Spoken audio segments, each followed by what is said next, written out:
Dan harapannya yang terakhir, Gerakan Rakyat. Gerakan Rakyat ini terus menjadi penjaga semangat perjuangan untuk perubahan.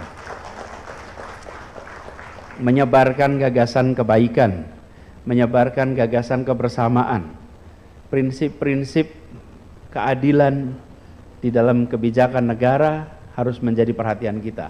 Dan harapannya besar sekali bahwa teman-teman yang sekarang berjuang bersama, jaga stamina, karena perjuangan ini masih panjang. Jaga stamina fisik, stamina moral, stamina intelektual, stamina kerja kolektif. Karena dengan begitu harapannya usaha untuk melakukan perubahan itu kelak akan bisa tertunaikan hingga tuntas. Selamat Rakernas, selamat bertukar pikiran, selamat saling menginspirasi. Insya Allah forum ini menjadi forum yang memberikan catatan sejarah penting bagi gerakan rakyat, kontribusi nyata besar bagi masyarakat Indonesia, dan akan dicatat dengan tinta emas dalam perjuangan orang-orang baik untuk republik yang lebih baik. Terima kasih, kurang lebih mohon maaf. Assalamualaikum warahmatullahi wabarakatuh. Waalaikumsalam warahmatullahi wabarakatuh. Ada pesan penting yang harus kita garis bawahi.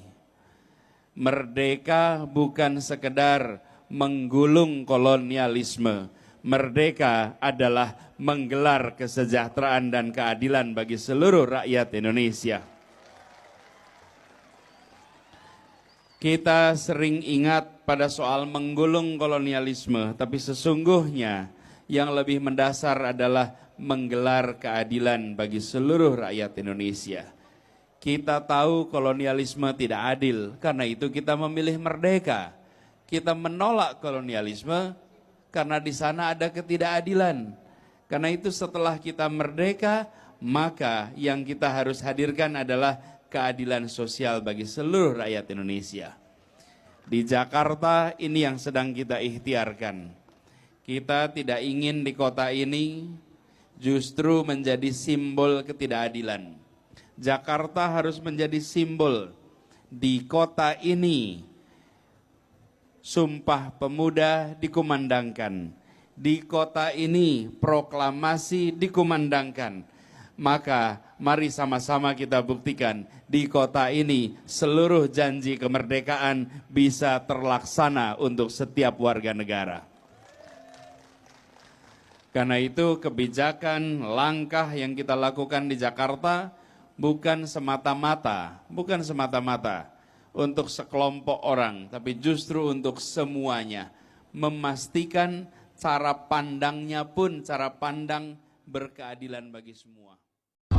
Yang kedua, Presiden Soeharto yang mewariskan pembangunan yang berkelanjutan. Kemudian Presiden Habibie yang menjunjung tinggi kebebasan dan upaya pemajuan demokratisasi. Lalu Presiden Kiai Haji Abdurrahman Wahid atau Gus Dur yang meneguhkan nilai-nilai keberagaman dan toleransi. Lalu Presiden Megawati yang menjadi simbol bahwa perempuan juga memiliki hak dan kesempatan yang sama untuk menjadi pemimpin di negeri ini. Lalu kemudian Presiden SBY yang mampu menghadirkan stabilitas nasional dan memajukan demokrasi, serta Presiden Jokowi yang telah melakukan percepatan pembangunan infrastruktur di berbagai pelosok negeri.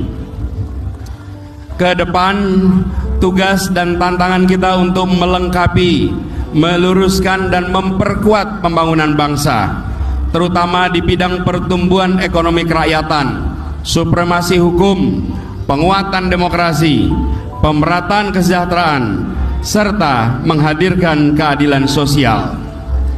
Prinsip-prinsip pendekatan dan kebijakan pembangunan dan pengelolaan pemerintahan yang telah kami sama-sama jalankan di Jakarta selama ini dapat menjadi gambaran, dapat menjadi tolak ukur atas apa yang akan kita lakukan di masa depan. Saya selalu sampaikan, saya berharap kepada semua, apalagi yang berada di wilayah politik, ketika melakukan penilaian itu objektif, menggunakan fakta, bukan menggunakan persepsi yang diciptakan.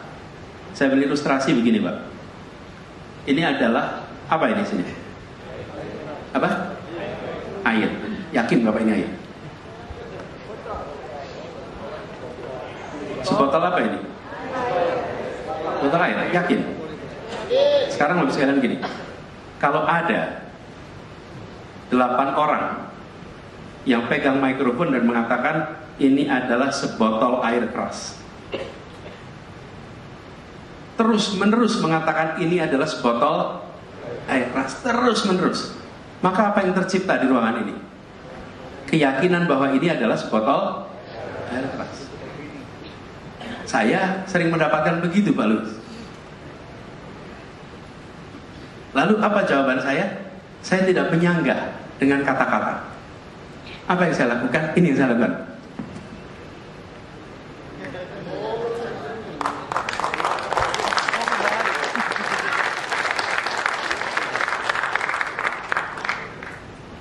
Jadi tudingan itu tidak dijawab dengan kata-kata. Tudingan itu dijawab dengan kenyataan. Bukan pernyataan. Jadi kalau dikatakan menggunakan agama, menggunakan sektarian, isu anti minoritas, anti macam-macam, itu yang mengatakan pakai mikrofon kuat sekali, Pak. Sehingga gaungnya ke seluruh Indonesia, Pak. Saya tidak punya mikrofon, Pak, tidak punya media, tidak bisa bayar buzzer, tidak bisa menandingi suara itu semua. Lalu apa yang saya kerjakan? Ya sudah, saya tunjukkan kenyataannya. Silakan cek di Jakarta, apakah pernah ada praktek-praktek seperti yang ditudingkan. Kalau tidak ada, maka terima kenyataan. Ini bukan air keras, ini air untuk diminum. Okay?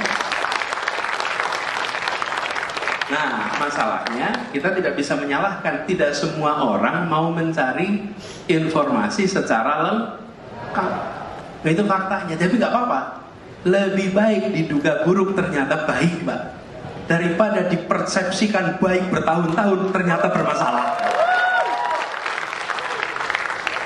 Benar nggak? Jadi jangan sampai korban framing-framing begitu. Kalau saya itu ngalamin, saya kebalikan, Pak. Framingnya, waduh, Masya Allah, luar biasa, Pak, framing.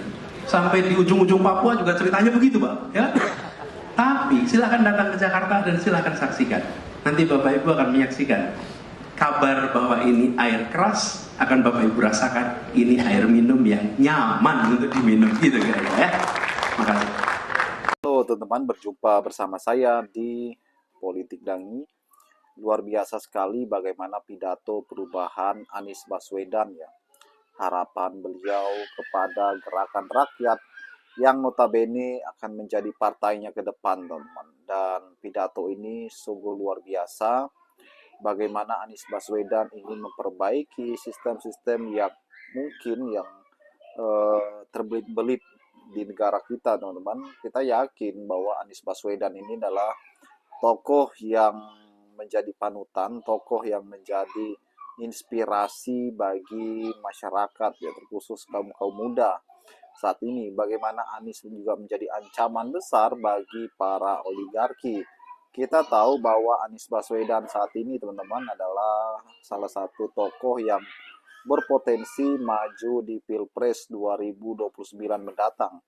Ya, mungkin ini masih 4 tahunan lagi ya, tapi aroma-aromanya bahwa Anies Baswedan akan maju ini sungguh masih sangat kuat, teman-teman. Apalagi mendapatkan 25% suara itu adalah modal yang sangat besar. Kita tahu bahwa ini tidak mudah bagi Anies Baswedan, namun kalau kita melihat kekecewaan masyarakat terhadap Prabowo Subianto saat ini, itu semakin meningkat, teman-teman ya. Banyak program yang tidak sesuai dengan harapan masyarakat. Bahkan harapan masyarakat adalah Anies ya, satu-satunya untuk menjadi presiden 2029 nanti ya. Semoga apa yang dicita-citakan Anies Baswedan itu menjadi terwujud 2029 nanti dan dapat mensejahterakan masyarakat Indonesia, membuka lapangan pekerjaan, harga-harga sembako semakin murah ya kan, dan banyak hal lagi, teman-teman. Bagaimana menurut kalian? Kita diskusi di kolom komentar ya. Sampai jumpa lagi. Salam.